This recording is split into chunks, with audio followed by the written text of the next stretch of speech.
Hey everyone, my name is Ryan Griggs, and I'm the host of the Renaissance podcast. And today, alongside me is Jaclyn Wilson from Flying Diamond Ranch. I wanted to make sure I got that right. Thank you for joining me. Good morning. Yeah, it's a bright cold morning here in western Nebraska. Surprisingly, I'm in Austin currently, and I think it was just all of the cold front around America because it dropped significantly overnight here too. But to get started, I What love, you guys like 50 degrees right now? yeah. But to be fair, it's all relative. Whenever it drops 45 degrees overnight, it will be really cold. But yeah, it's obviously not. It's not Nebraska cold. But That's yeah, so great.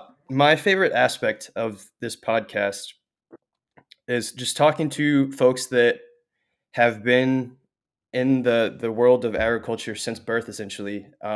Because myself and I know a lot of people on social media and just overall, we're so disconnected from our food, so disconnected from agriculture, and I think that's just the beauty of agriculture is there's, for example, your fifth generation, and there's just so much history and yeah, there's just so much history out of that. So I guess to get started, what was your experience like growing up on a ranch?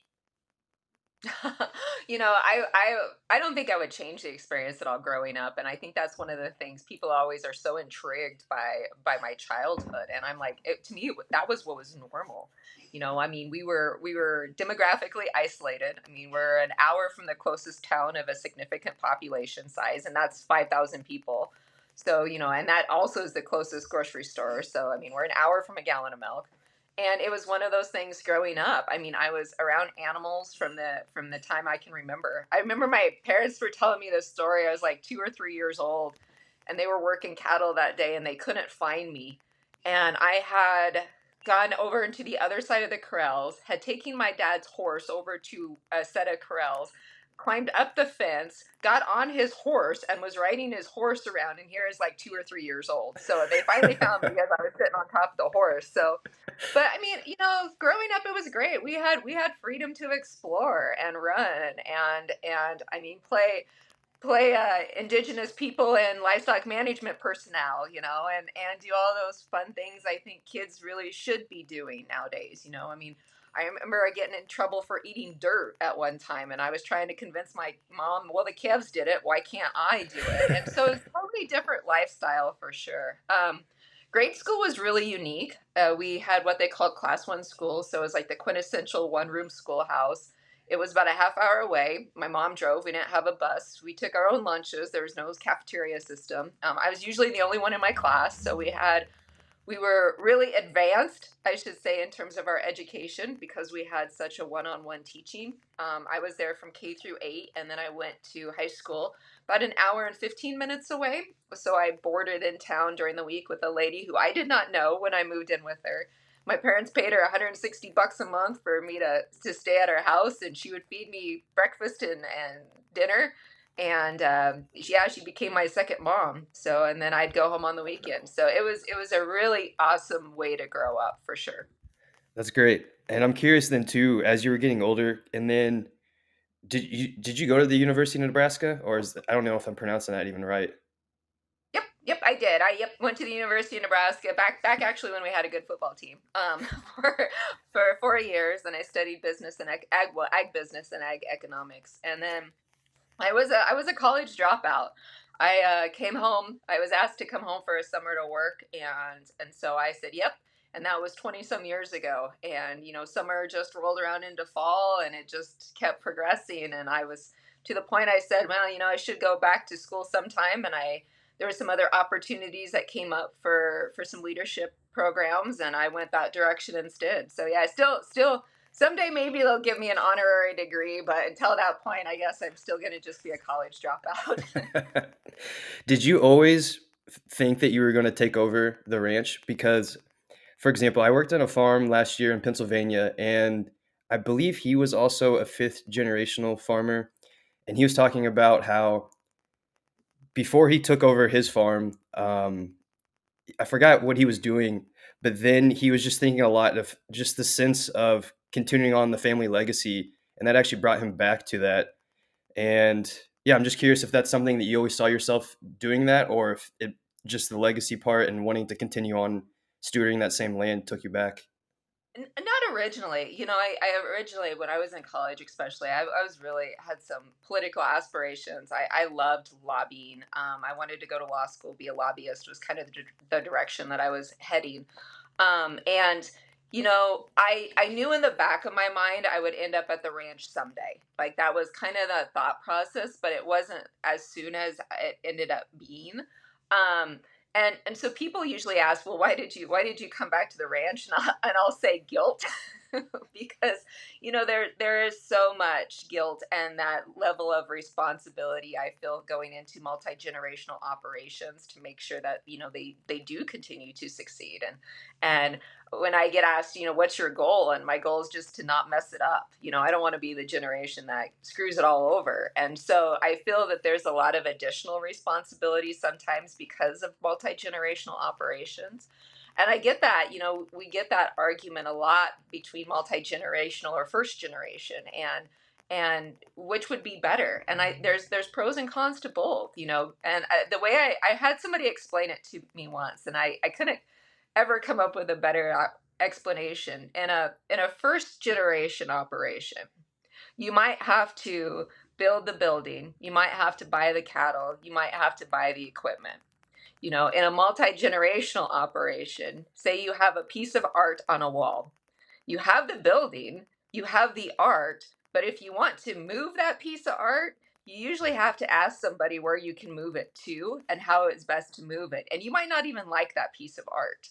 And so it was something that kind of really set with me is there's definitely the pros and cons for sure, and there's a lot of struggles on both aspects, on the first generation, the economical aspect, but on the multi-generational, it's more working around succession and those communication and getting along aspect and trying to continue to adjust and change an operation to make it economically feasible too. So there's challenges on both ends. I'm curious with that guilt. I don't know if this is the right question, but do you think that's a good thing for this? Because I know, for example, he also felt some sense of guilt whenever he was not. I mean, that was part of the reason why I brought him back was that sense of guilt. Yes and no. I mean, I think that's one of the things that we have to be really cautious of. And I tell, especially I speak a lot now, both nationally and also internationally. And one of the things that I tell young people, I'm talking college students that are interested in going back to their operations, is make sure you're doing it for the right reasons. Make sure you're not doing it because you feel pressured to come back, but because it's something that you really love and are interested in doing. I have a younger brother, and he's 4.5 years younger than me. He graduated college. He came back to the ranch for about a month and decided no, it wasn't for him. And he moved to the other end of the state. He's married, couple kids, very very successful. Entrepreneurial, has built multiple businesses and very successful. And would he have been able to do that if he was attached to the ranch? Probably not. And so I think the guilt picture is I like to say it was guilt at first. Now I'm here because I love it. I want to do it. It's who I am as a person, and I have the opportunity to make the industry better from the position I have here. And so, that guilt has long gone out the window, but there for many years. I mean, it was tough. It Mm. really was a struggle to come back for sure.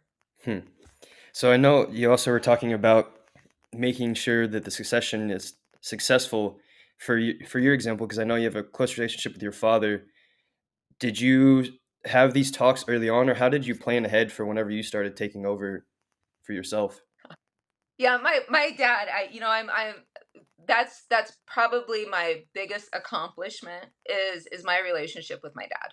And I feel we're besties. He may not admit it, but we're really besties.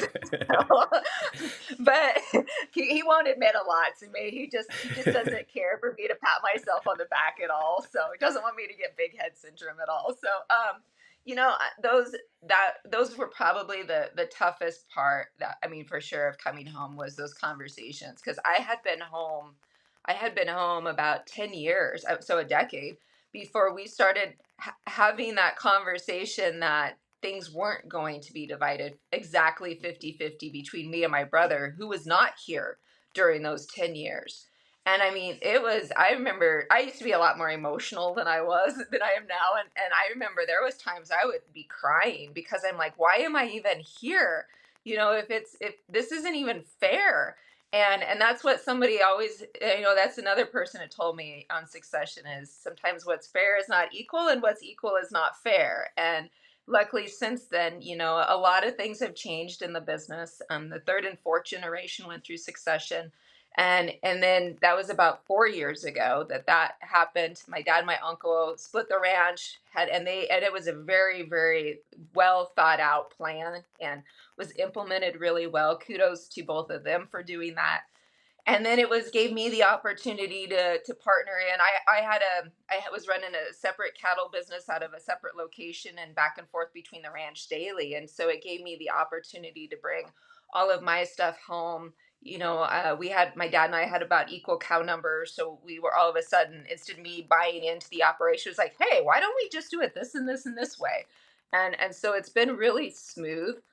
It's really simple, really basic, but it's working. And I think that's the biggest thing is, if there's anything that needs adjustment, we're close enough that we're able to have those conversations to just constantly make sure we're improving for sure. And we both have our own areas too that we like, and we don't really overstep a lot. The other, I'm all about the cow side, and so he doesn't he backs off the cow side. He would rather do other things. So it works out really well for us that we kind of have our own separate lines, and then we can cross over when needed too.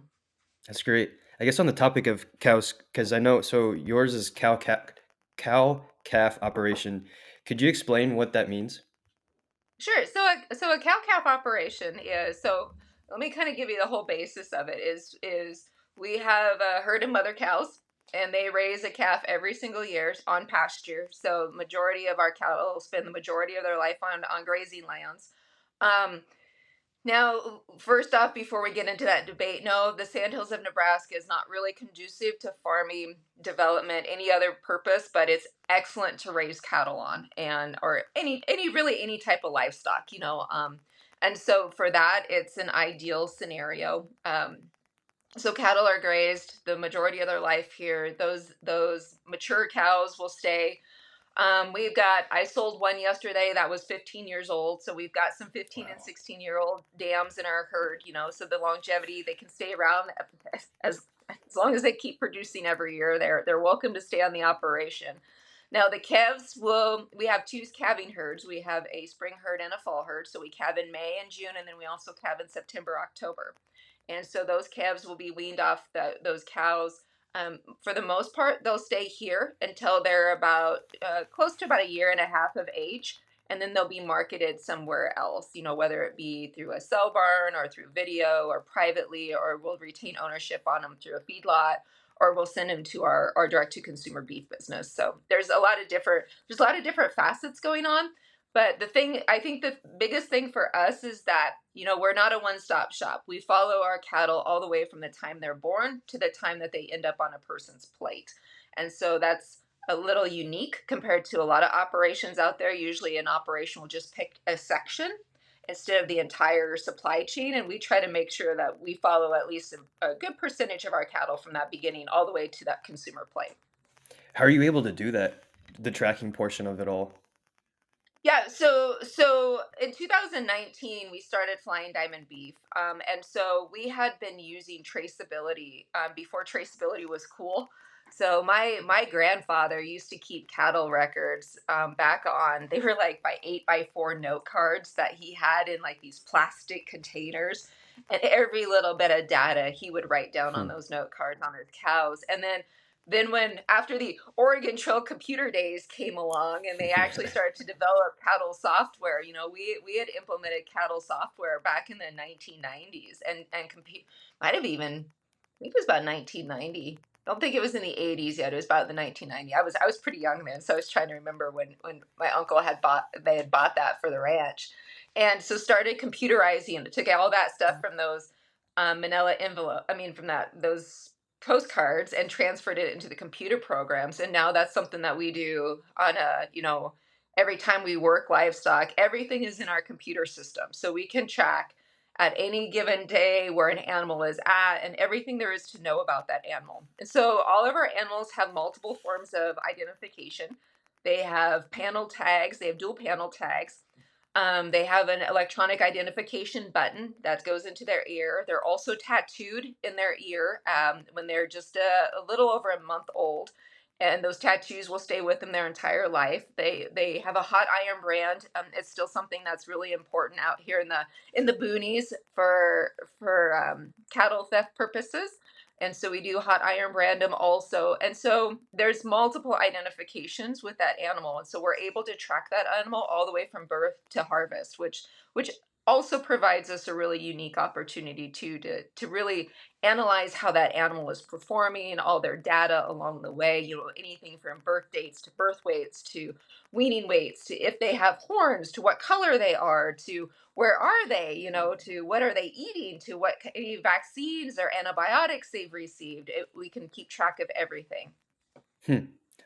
So I know we talked a little bit before the recording on your video on YouTube with Peter Centinello, and you guys were having a great discussion talking about you were mentioning how you're having conversation with your father, and he'd be bringing it back to the 70s and 80s and the problems that they were facing, and then the problems that you're facing now more would be more activism.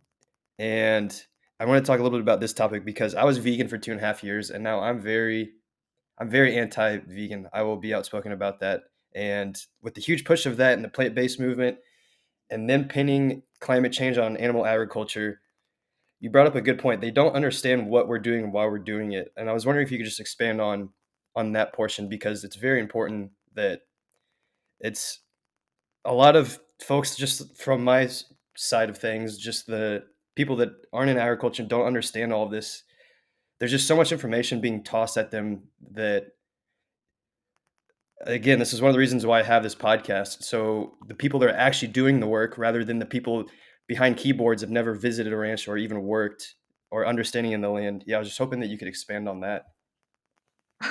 Yeah, that's it. We could talk about that topic all day for sure. And so first off, welcome to the light side. We're glad to have you as a carnivore now. That's a great place to be. Um, and I think that's one of the things that we really have to be conscientious of. And I'll say, and I mean I get into discussions time after time again, and there's a couple groups that I won't argue with. And that will be vegans number one, and it will be animal activists number two. Usually, the thing I'll do in those cases, instead of starting an argument on social media, I'll just send them an invite to our operation. Not a one has taken me up on it yet. For some reason, I think they just like to argue. They just don't actually want to experience it in person. Um, but I think the bigger question is why, what is behind this movement? Why have we seen the plant-based movement or the meatless Mondays movements or all these other pushes, and we really need to analyze where those pushes are coming from. One of the things I've been really impressed with the last couple years, about since COVID happened, is there's been a really strong push for carnivore a carnivore diet, the carnivore lifestyle. I really try to follow a carnivore lifestyle, which is just consuming animal products alone. And it's one of those things that they're starting to see a lot of research that's happening, that it's very, very compelling research. But what's really fascinating is, they'll be able to throw this research at maybe a university, like Harvard came out with one just here recently saying red meat can cause diabetes. But yet, it's like when you start analyzing what they were actually asking the people involved in this study, and it's like you're missing three-quarters of your studies here. You're not giving factual information.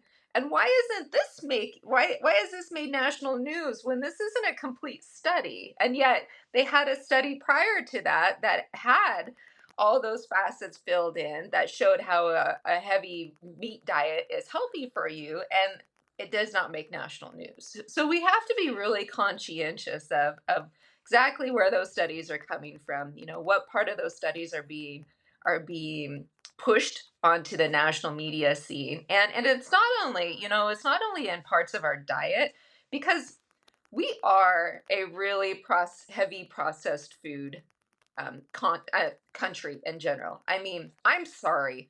Good luck finding somebody out there. I mean, when you start comparing photos of us now, of just the American population now compared to in the 1960s, we're fat. Number one, we have no muscle. Number two, I mean, we're literally killing ourselves because of the processed foods and amount of sugar that we're eating. And it's become kind of a passion project of mine to really get on board with the healthiness of going back to what our forefathers did, and that's eating very conscientious, minimal processed or not processed foods that we know where they come from. Am I an advocate of going to a grocery store and buying meat? Absolutely. If that's what you have available, go for it, because a lot of our beef here from the ranch still ends up around a grocery store. But we can also sell it directly off our ranch. So I mean, there's options out there for people. But do you need to go to a grocery store and buy a box of frosted mini wheats that has like 40 grams of sugar in it? Well, you could if that's what makes you happy, but also expect there's going to be ramifications from it. So the diet aspect of it is one point, but then the climate picture is another point. And it's like, I just don't understand how we have got to that stupidity of level. I mean, when we're looking at what ag does. I think I read some statistic once that like if everybody went vegan for a year, it would only like decrease, it wouldn't like even make a significant decrease in I think, what did they say, something about you could go vegan for a year, you could give up one transatlantic flight and it would be like the same effect on emissions, and so our numbers aren't realistic in what we're poking at. And I think that's one of the problems, because when we start looking at beef as part of a nutritious diet, we're producing more meat with fewer cattle than we even did in the 1970s. And so there's a lot of success stories out there. And I think one of the biggest success stories is getting people out to our operation to see firsthand our operation hasn't changed since 1888, when we homesteaded. Yeah, there may be a couple more fences, but I can tell you what, I know for a fact our vegetation is better. We have more plant diversity. The cattle are excellent on this environment out here in the sandhills. There's a lot of great benefits, and we're producing a very wholesome, nutritious product that, without harming the environment out here in our area. And yet, then I'll go to the Front Range of Colorado and I get in a traffic jam. And I'm like, you're trying to tell me that this is better for the world than what I'm trying to do in the middle of nowhere, Nebraska, where I don't even might not even see a person for a couple days. How is this the truth here? And so it gets really frustrating, especially when you start throwing in all the clamoring from overseas, whether it be in the European Union or the UK and some of those other countries that are like, get rid of all the cattle. They're killing the environment. Okay, well, what are you going to do if you go to a completely plant-based diet? Plants still need fertilizer. They still need chemicals. You still need to harvest them. You still have all of those emissions too. So let's be realistic about what we're doing here and where we can actually get the most bang for our buck, and not put small businesses out of business because we just have this harebrained idea that we get emotionally wrapped up in. That was my soapbox for the day. No, I I agree, because even for Ireland, for example, I remember they were on the verge of, it was either one or 200,000 cattle that they were going to just slaughter essentially. But then you look at their Q1 in 2023 versus Q1 in 2022 beef imports, it's increased. So just that alone should make you question what's the actual motive behind it all, because then there's no need for imports if you have those cattle already. And yeah, that's just hilarious. But on the topic I of was success, in oh, go ahead. Well, I was in Ireland twice last fall, and I got to spend time there with the Irish Cattle and Sheep Association and get out touring some of their farms. And Ireland's sorry for my language, but it's a shit show. And they have so many people that think they know what the heck they're talking about, that are pushing these agendas. And they're gonna destroy their economics is what's gonna happen, because they're gonna push all these, and Ireland is majority small farmers. I mean, we're talking 18 head average cattle herd size, and they're going to push all these people out of business. And all of a sudden, they're going to be set up. They're not going to have any milk. They're not going to have any meat, and they're going to be having to import everything. and it's going to be a nightmare for them if they're not conscientious of what they're doing over there. So I like to poke the bear on Irish news stories quite a bit Oh on no. social Oh. media because I've seen it firsthand. I know where the farmers are coming from firsthand, and I feel for them. I really, really do. How I know that's a very complex question. How do you push back to that, especially with Ireland? You're saying that there's smaller farms, and you have these powerful institutions that are trying to push that. Yeah, how do we combat that? You know what I've found out to be successful in that point is sometimes, you know, you hate to say it, but having an international perspective is can be a little eye-opening. Because once a person that has an agenda is pushing an agenda so strong that you're starting to get international attention that's starting to push back and say, hey, you're wrong. Your numbers are wrong, your data is wrong. Do you really realize the issues that you're causing for your farmers? It sometimes woes them up a bit. And so I think it's important, especially for producers in the US, to look overseas and see some of those conversations that are happening in other countries. You know, whether it be the European Union is a really strong one. I was over there 3 times last fall. I spoke a number of times in the EU, especially to government officials. I mean, I was speaking in Brussels last December on agriculture and giving it from a producer perspective. And it's one of those things. You guys, we really need to give the producers a push over there to encourage them to fight back, you know, to quit playing defense all the time and start playing offense. And I think they're really starting to turn a corner and recognize how important it's going to be for sustainability for their businesses for sure. I agree with that, and that's actually on topic of carnivore. Sean Baker talks about that all the time. That I mean, the vegans, they're very, very small percentage, but they're so loud, and that's just because they're always on offense. And then our side of things, just kind of sitting back. And yeah, so I definitely agree with that. But on the topic of success, I'm trying to make sure I have the award correct. It's the Beef Quality Assurance Cow Calf Producers of the Year Award. Is that correct? Yeah, that is correct. So I guess because I don't know anything about any of the awards or anything within the context of agriculture, yeah, if you could just explain what that award is and the qualifications, and also just congrats on getting that for Yeah, 2023. thanks. Thanks. That was incredibly humbling for both Dad and I in the operation, you know, and all the generations before. So beef quality assurance is a nationwide program that was established. Oh, it's been in place since I think about 1990s or so. Now don't fact check me on that one.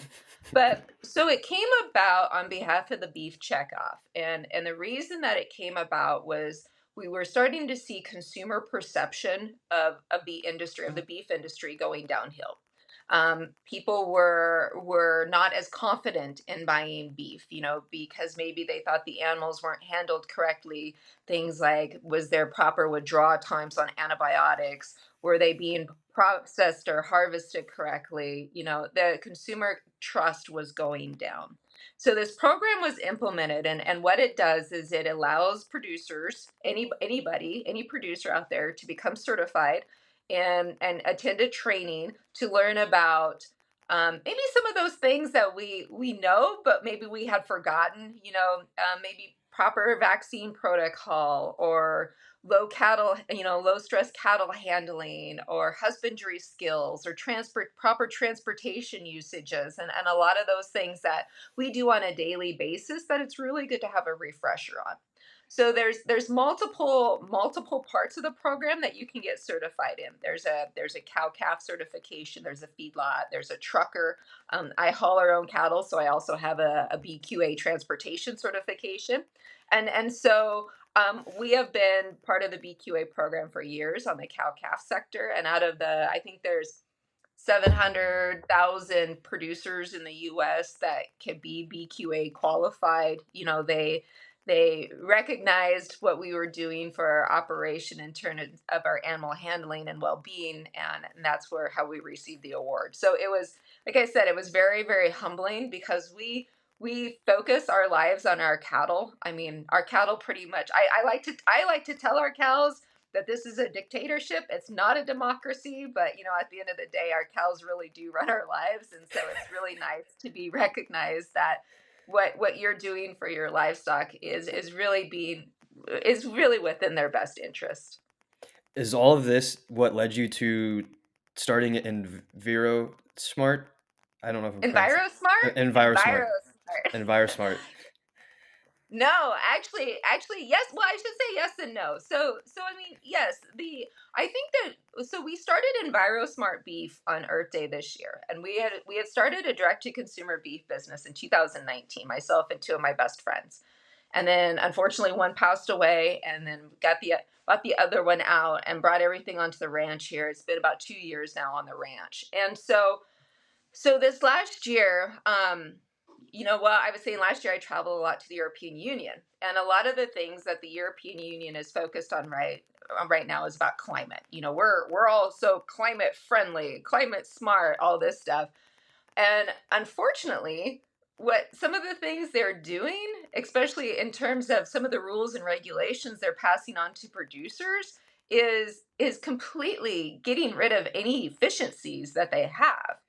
And so when you take away efficiencies, you really are doing almost more damage to the environment than less. And so I came home from the EU kind of with this thought process in mind. We really need to do a better job and try to tell our story more and more than even what we're doing. So we rolled out Envirosmart Beef on Earth Day. And what we did is there's some components to being that. So how it is everything under our ranch falls on this EnviroSmart principles of human well-being, animal well-being, and environmental well-being. And then we've got subsets under each one, talking about how the animals are handled, how the environment is taken care of, how we are taken care of, both from a mental and even an economical standpoint. And then we genomic test those animals that we put on feed. And because of the genomic data that we receive back, we're able to determine the optimal days on feed for that animal to reach its full carcass potential. So, what does that mean? By utilizing that genomic data, we're able to say, okay, we're going to send this animal at harvest at this date, maybe instead of this date further down the road. And what we're finding out is less, of course, I mean, it's common sense, less days on feed, less impact on the environment. So it's taking stuff that's already there and available and just figuring out a way to utilize it to continue to increase your efficiency even more, which in turn is having a really positive effect on the environment. Hmm. So, with the European Union as the main focal point of climate change, what would that be in America? Is there any type of main focal point in agriculture in America? What do you mean by that? Let's look into that a little bit more. Yeah, I guess because the European Union. I mean, I see it all the time with just talking about climate change. Because not just Ireland, I've seen, but the Netherlands also trying to significantly reduce the amount of cattle, and that just seems to be the culture of agriculture there right now. Is there any? I don't know how I'm best asking that question, or if it even is a question. Um, is there? Are I we seeing guess that push right yeah. now in the US? Is that similar thing happening here? Not yet. I shouldn't say not yet, because yes, I think there is always going to be a little bit of a push, and we're starting to see it, especially in the corporate sector, with things like carbon credits, carbon sequestration, all of that. So there are those discussions happening now. Are we seeing it in terms of you guys need to decrease your cow numbers? No, there hasn't been media that specifically come out and said that. That's picked up on a national media level. Is it coming? Could it potentially come? Yes, it could, because what we've seen happen before, especially in dealing with the EU on some of their like social topics and whatnot. They take off in the EU, they get some traction there, and then we have these people, especially on East and West Coast, that are saying, well, hey, this is what's going on in the EU. Maybe we should try to be more like them and bring that into the US. And then that's kind of where the issue is, because sometimes is it is it most scientifically based? Is it, emotionally driven? And those are all become important parts of those conversations too. So we have to be really conscientious of what's going on, especially in the European Union, because of the large population, and also because of their worldwide presence, and see what direction they're doing, because even simple things like them passing some new regulations talking about, carbon sequestration and deforestry can play a part in some of those trade talks. And so we have to be really conscientious of what's going on for sure, so it doesn't affect us. And I know with that too, it can also just change so quickly with how fast everything is shared on social media. And yeah, it's wild. Um, so I just wanted to transition the topic just a little bit. Going back to the YouTube video with Peter Centinello, you brought up a great point of people seeing you as a hick. And I remember growing up, I'm from, well, sorry, because I remember growing up, there was a nearby rural town and they would have a bring your tractor to school day in high school. And I was very ignorant and I used to just, that's what came to mind. And then as I switched into agriculture and worked on a farm and seeing them operate, it's not just farming. You're a mechanic, you're a carpenter, you're a veterinarian, you're a plumber. And I also wanted to bring up this really good paragraph from a book called Bet the Farm by Beth Hoffman that really sums it up well. Farmers have a certain knowledge that is hard for city dwellers to fully comprehend. It's not just that they intimately know a slice of the natural world less and less of us understand. It is also that the job description calls for lassoing very different skill sets, from financial, business planning, and engineering knowledge to an understanding of chemistry, biology, geology, and even climatology. To farm, you must know how and when a seed germinates, what chemical components it needs, and where and how to plant it so that it will thrive. Plus, you need to be able to figure out the cost of planting and of running the machinery and what, fingers crossed, you might be able to make back from it if it all goes well.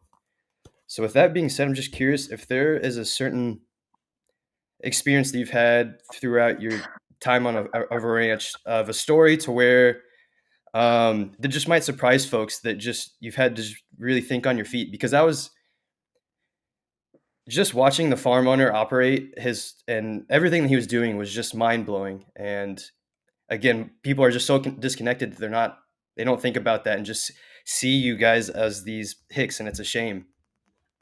Yeah, it really is. And I mean, I wear that title, with a lot of pride. And I think the reason being is because exactly what you said, people don't understand really what we have to know. I get it real enjoyment out of going to urban areas, and having conversations with people, and people will be like, "What do you do for a living?" And I'll be like, "Well, I'm a rancher." Wait, you're a what? Because I think that's one of the things that I've always have said for as long as I can remember is, I can go into your environment, into an urban area, and fit in, but can you come out to my environment and fit in? And it's amazing to me once people actually set foot on the operation, they have a whole different perception of everything that happens. And I mean, it's those basic things that you don't even think about. The take your tractor to school day. We still have that out here. I mean, just so you know, it still happens. And what's so amazing is people think that's a hick thing, and what they don't realize is, some of those tractors are three to $500,000. That's a city person's home that they can only ever dream of. And that might be one tractor on their entire operation, and out of 15 tractors or something, and I think, or I enjoy it personally when I'll pull up next to a Tesla and somebody will be bragging about that they paid money for a Tesla, and I'm sitting there in a big F-350 that I have, because, and I'm just like, sure, okay, yeah, what you said. Granted, you're gonna find parking easier than I'm gonna be, but I mean, it's just those stupid things that people don't think about. But I think what I really appreciate the most about agriculturalists in general is that we're self-sufficient. If we have a problem, we know that there's going to be a solution, and we're not going to, in our case where we're demographically isolated, we can't afford to constantly have somebody else coming out paying for mileage to fix our problems. We're going to figure out a way to fix them ourselves. And so I think that that's what's really, I think, the most most rewarding for me and most self-gratifying is having a problem, and I might find the most weirdest unique way to coming up with a solution for it, but it's going to be a solution, and I'm not going to have to depend on somebody else to do it for me. I remember a story a while back about I had a family member that came out for a holiday, and they showed up in their sandals and jeans, and it was winter time. And I said, "What happens if your car breaks down on the way?" And they're like, "Well, we'll call AAA." And I don't think any of us on the ranch have a AAA membership, because if something happens, we're gonna figure out a way to deal with it. And I think people. I wish more urbanites understood what that is like, to not have everything at your fingertips all the time, and to really have to use that brain power to come up with a variety of solutions that work. It might not be a plan B. You might get down. Yesterday, I was talking about a plan F. If we're of that morning, how that things were going that morning, but it's the self sufficiency I think that is so rewarding, and I wish more people could experience that. I wholeheartedly agree, and that's why I can never overstate that folks need to visit and volunteer for a weekend. That's that just one day of doing the actual work and then potentially having an actual meal from that farm, it is literally life changing. And you quickly realize just how disconnected you've been and how fulfilling that is, and then how much respect you have for the folks that are actually doing all of the hard work, because it doesn't matter what the weather is or what day it is, you got to do the work as a rancher and a farmer. So yeah. Yeah, and let's hold on though. You do bring up a topic that I've become a little passionate and vocal on, Yeah. about people visiting or volunteering. I get Okay. people that want to volunteer on our operation all the time. And one of the things that I think that I have, for me, I can say I have an issue with, is those emails I receive that, hey, can we come out and work with you for a week, or can we come join you for a day, or whatever. And there's this part of me that I always try to really encourage people to come out and visit, and we'll give them a tour of our operation. But in terms of working with us, I like to think of it as the same way as if you were a banker. And all of a sudden, if I go, hey, I'm going to come to your operation and I'm going to come work with you for a week in the bank, is that okay? I mean, we really need to make sure that we still classify farms and ranches as businesses. And so, are there opportunities to come out for tours? Absolutely, 100%. Will I have you work cattle with us? No. I won't, because we keep everything in house. We're really conscientious of our cattle. Our cattle know us, we know them, and it becomes a safety and liability issue too. And I think sometimes, even on the producer side, we don't realize, things like brandings and those social events, how massive liability and safety concerns they really are. And so it's really tough sometimes to really kind of separate the business and learning aspect of it. But I think there's a place for those farm tours and whatnot. We always try to keep an open door policy for people that want to come out for tours and whatnot. But will I let you work with us for a week? Unless you're an intern, or an employee, probably not, because I'm more concerned about our liability, safety, and also that of our livestock too.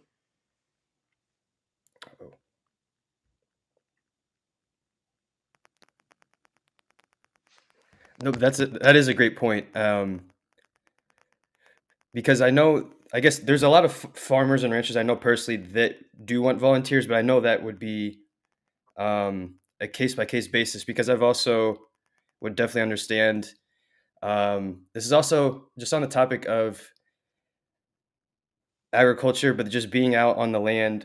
There's a huge fantasization of that too, as well, without understanding all of the work. So they want to go volunteer and they don't realize how much work it is, and that becomes way more problematic.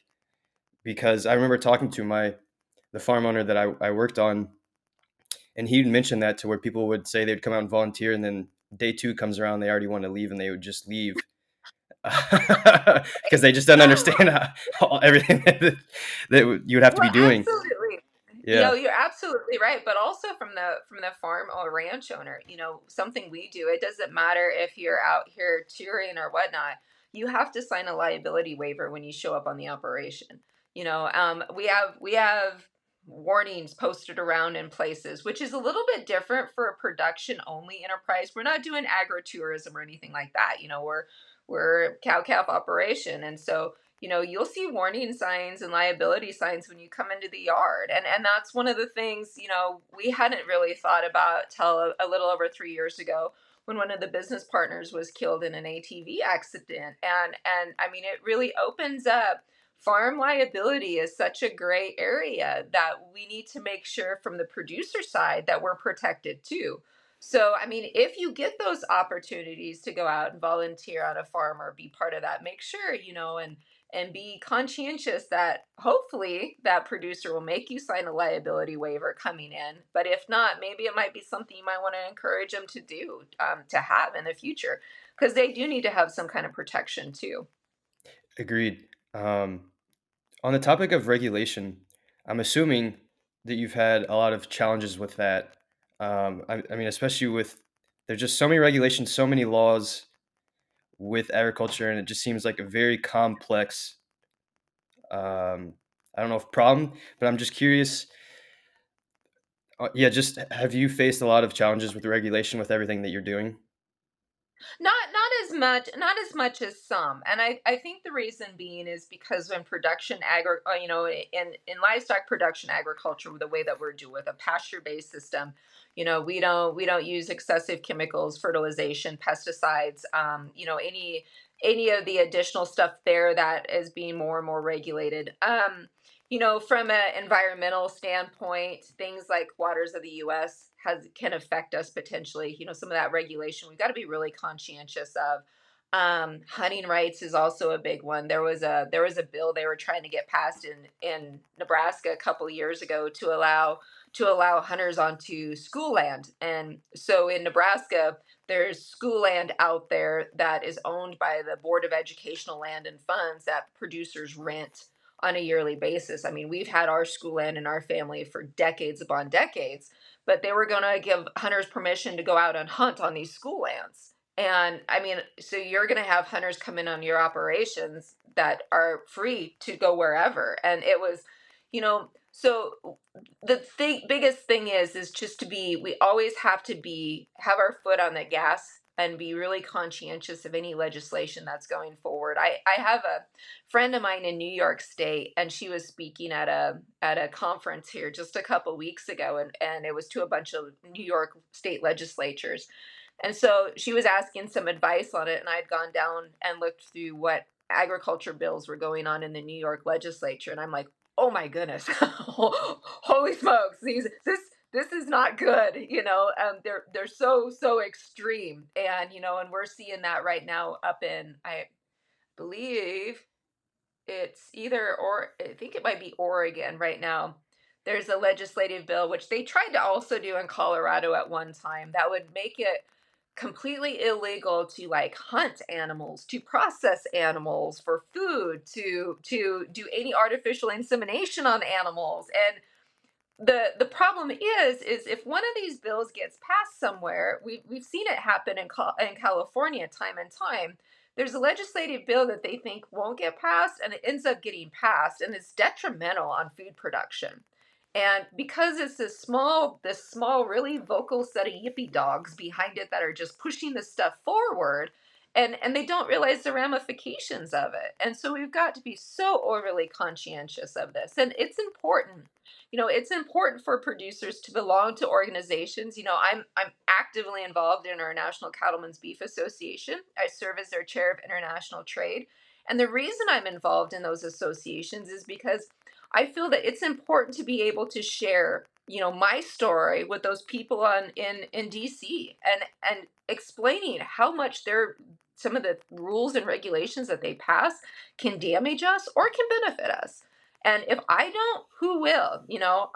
And so we need to make sure we belong to those organizations that have that voice in DC, because there's a lot of those politicians that are making decisions for us that have never set foot on an operation, especially in Western Nebraska. How do you go about trying to, I guess, get them on your side and understanding where you're coming from? With especially I think for the ones that have never had any experience on these on ranches or farms. Yeah, the biggest way that that I've found to be more successful for me personally, and that's what makes that's what makes ag producers so unique, is every one of us has a different story, a different scenario, a different business model. But what's really worked for us is that, I can explain we're a 130 some plus year old operation in the Sandhills. And yet, then the one great thing I have is I have that cell phone. And I said, and this is our operation. And I can just go like this right through the photos, and I see vast open areas, green grass, fat cows, beautiful lakes, and this amazing environment.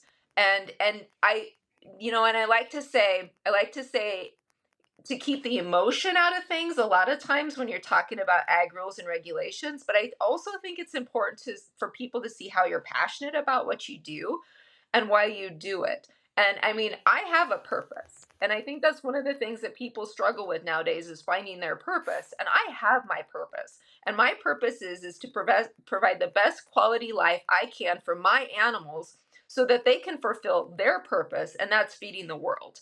And we have to be able to share those stories, those experiences with those people, that aren't familiar with those operations.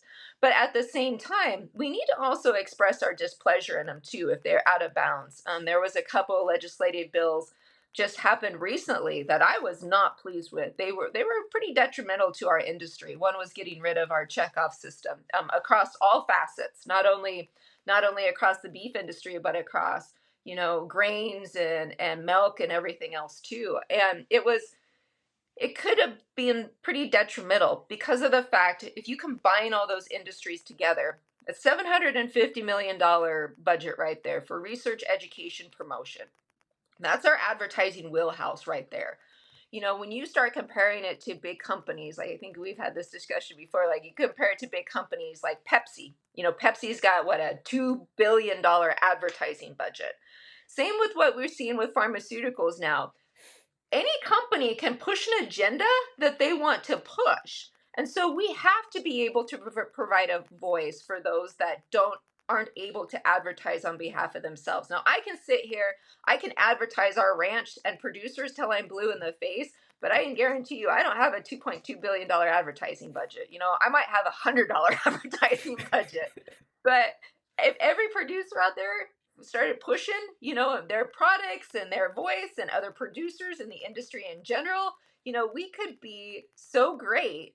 But one of the biggest downfalls that I see in the ag industry time and time again is we circle our wagons and then we start shooting inwards, upon each other. And we're not the problem. We need to be pushing out and selling ourselves to everyone else out there, and quit blaming everybody else. If you don't like what's going on, number one, get out of the industry, go find a different industry to be involved in, or do something about it. Get involved, volunteer, become a member, actually experience it firsthand instead of sitting and becoming a keyboard jockey.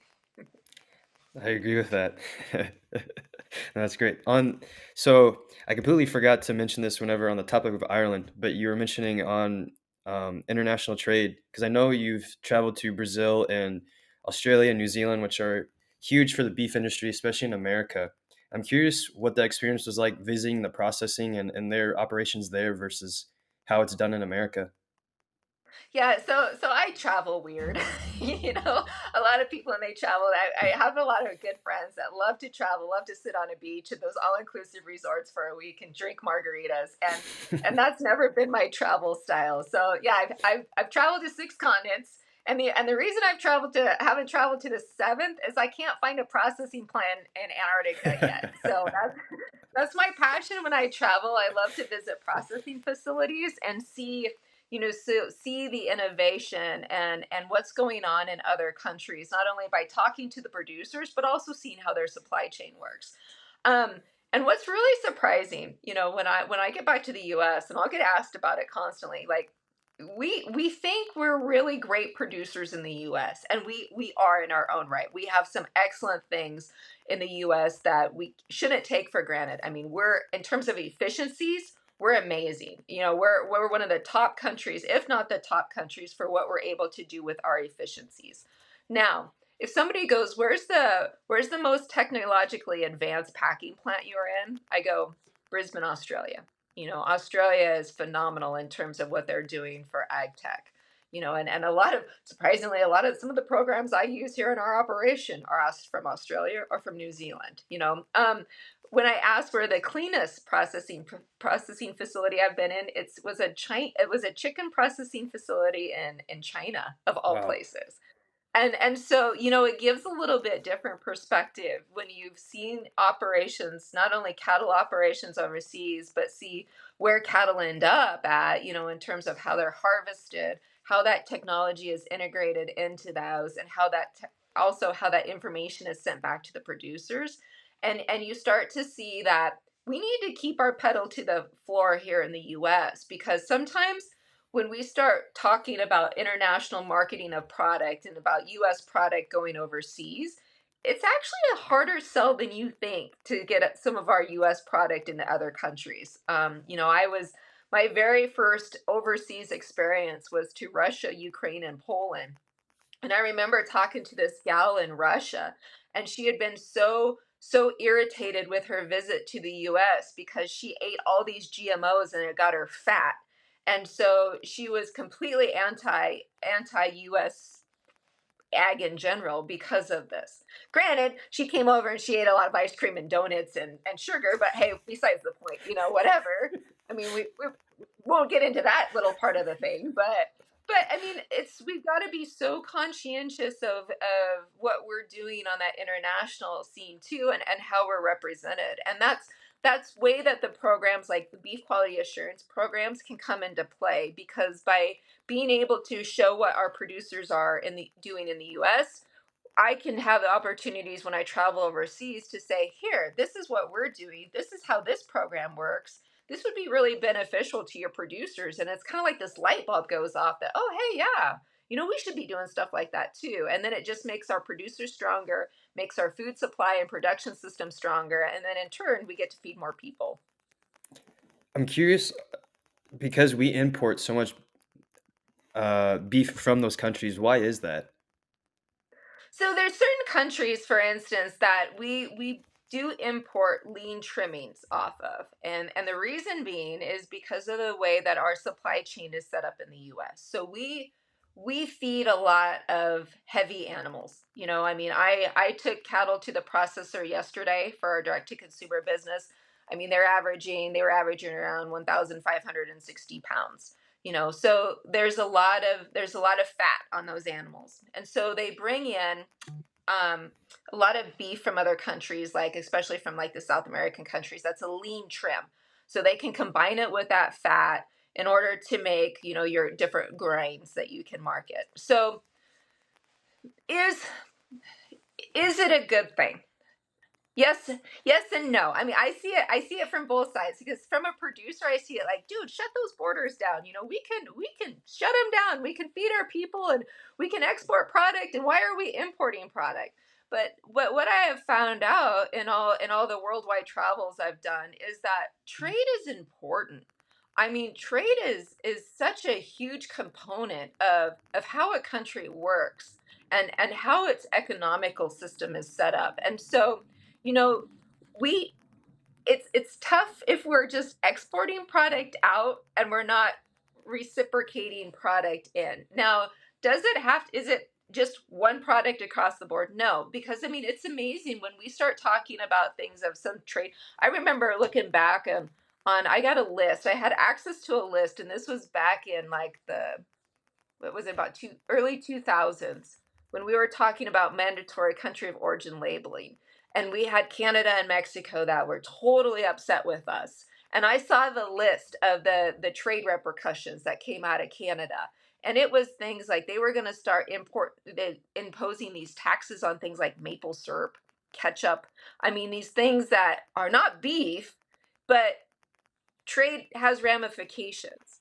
And so, would I like to see us import less product? Yes, I would, especially from countries like Brazil, where Brazil seems to really really struggle with some of their reporting in a timely manner on things like BSE's cases. And we see this time and time again that if you can't follow the rules, you shouldn't be allowed to play the game. And I think we need to be stronger on those countries that don't follow the rules. Brazil is a prime example of that. But at the same time, there is huge opportunities out there for trade, even for the U.S. You know, we're constantly trying to increase our product in the UK is a great example. We're trying to work on those regulations in the European Union. You know, we do a lot of trade with that African rim, and so Hmm. there's huge opportunities there for sure on that export market. Is I'm curious for yourself because I visited a different ranch last year, and this was around June, and he was scheduling processing for a couple of his cattle, and I remember he was scheduling it for, I believe, September or October of this year. Are those the same challenges are you facing yourself with processing? No, fortunately, we're not. And I know it's a huge issue. You know, I get a lot of comments on that regularly. We've started working. We originally started with a processor that was down on the west slopes of Colorado. It was about 18-hour drive down and back, Wow. and fortunately, we had a closer USDA plant that opened up because all of our direct to consumer, which is only a small part of our business, it's less than 10% of the cattle that we harvest in a year goes to our DTC program. But they did open up a closer USDA facility that's only about a 6-hour round trip drive, so a lot more convenient. And we definitely wanted to support more local with that. It's a lot pricier, which is the downfall, but you know we're able to build that relationship with that processor. Now our saving grace is that we take enough animals that we can be a little more pushy on our dates, I guess. And where they're also trying to build their clientele base, they give precedence, I think, to some of those producers that bring them more head count. But this is a twofold. I mean, this is a huge conversation. I think in the industry in general is packing facilities. Um, in in Nebraska, in order to sell individual cuts off an animal or to do across state lines, they have to be USDA inspected. What does that do for us? It gives us some security on our end. And what I see is if they aren't USDA inspected, it opens us up to a lot of liability issues. And if you think about it, think about you go to a small mom and pop plant, you get some product back, you send that product, you sell that product to your next door neighbor. They get E. coli off of it, they die, they end up suing your operation. You don't have a beef business that's separate than your ranch, and you could lose your entire ranch. I mean, I'm saying absolute worst case scenario, but you still have to think of those scenarios. So what the USDA certification does is it does help us with that liability aspect of that. Plus the beef business is set up separate from the ranch, and so we know that nothing can come back on the ranch either if by some wild chance something would happen. And so there are those concerns. Now, so when we started seeing those supply chain issues during COVID, everybody was like, we got to build more packing plants, we've got to get away from the big four, and the big four are the devil and whatnot. And one of the things I think we as producers forget is, yeah, I don't like big corporations as much as anybody does, but we still need them. I mean, we saw this in terms of when Tyson had their fires and stuff and supply chain shuts down. I mean, we're dependent on those packing facilities. So there's been other packing facilities, of course, that have either come online or are going online. Now what's the problem? Okay, the overall cow herd right now is the lowest that it's been since they've started keeping track of this back like in the 1960s. Wow. Okay, you only have a set amount of shackle space, and right now those packing plants are running about an 80 to 85% capacity, and you're bringing on these new packing plants that at my last count within about 2 years are going to add an additional about 4.5 million head a year, shackle space. And so something's going to give in there, and I'm not for sure what it is. I mean, I hope, I think we all hope realistically that maybe some of those larger corporations will give, but more than likely I see what's going to happen is it's going to be those smaller packing plants that are either going to be like, okay, we can't economically do this, we're going to sell. okay, if they're going to sell, who's going to buy them up? It's going to Hmm. be the big four. I mean, we saw this. This is how the big four came to be. This is all happened before. So what do we need to do to help producers out? We need to get some of that red tape, get rid of the red tape to make those small processors that want to become USDA certified have that availability to become USDA certified a lot easier. Make the red tape, make grant opportunities out there, which they are have done, and let that occur. But also, what's really surprising when you talk to a number of small producer, like those small processors, they don't want to become USDA certified. And so, it's a double-edged sword here. And so we need to figure out a way that, yes, I want everyone to be able to know a local producer, build that relationship. But at the same time, we also need to realize that it's important to have those big processing facilities too, because that's what's so great about the US beef industry is that efficiency. I mean, there is no other country in the US, I mean, in the world that can go out, harvest 3,500 to 5,000 head a day in a facility. I mean, it just doesn't happen. I've visited packing plants, it doesn't happen. And so that efficiency that we have is amazing. And we can't shut that part of the supply chain down either. Hmm.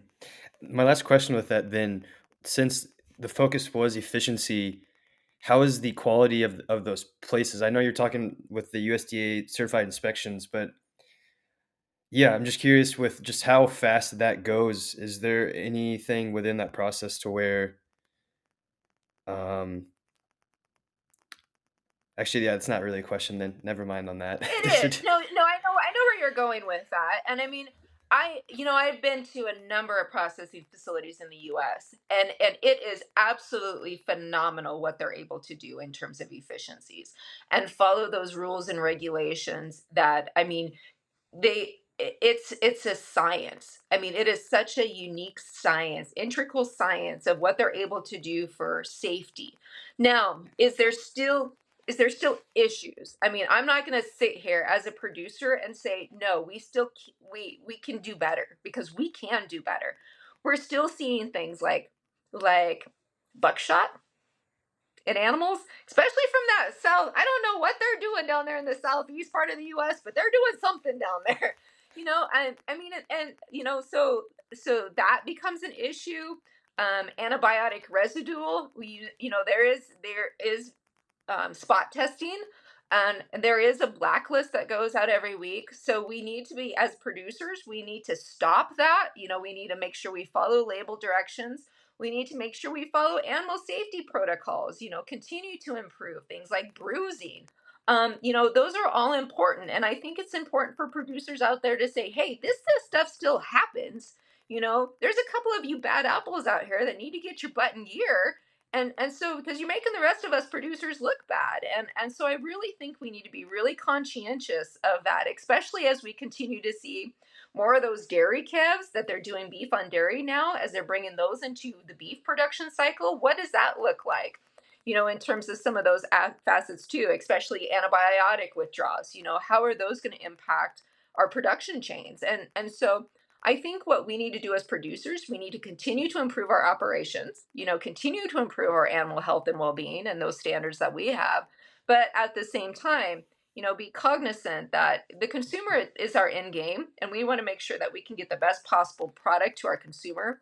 But I don't have any concerns about any of those large plants that I've been into, for health and safety standards. I think they're doing a phenomenal job, and they continue to constantly improve and change too. Awesome. Well, thank you. And thank you for coming on. This was amazing. I guess before you go, are there any last comments that you have or anything else that you would like to plug? Yeah, of course I'll plug our business. So please follow us on social media. Head over to our website, flyingdiamondbeef.com. We ship all over the US. And always please keep us in mind. We'd love to give ranch tours or show our part of little slice of heaven out here in Nebraska anytime you're through the area. But call in advance, because we don't take kindly to people showing up out here unannounced. No, definitely don't ever do that for any farm or ranch. That's Yeah, please don't. It yeah. happens more than we like to Yeah. admit. Please don't. Thank you again, Jacqueline. Have a good one. Awesome. Thank you.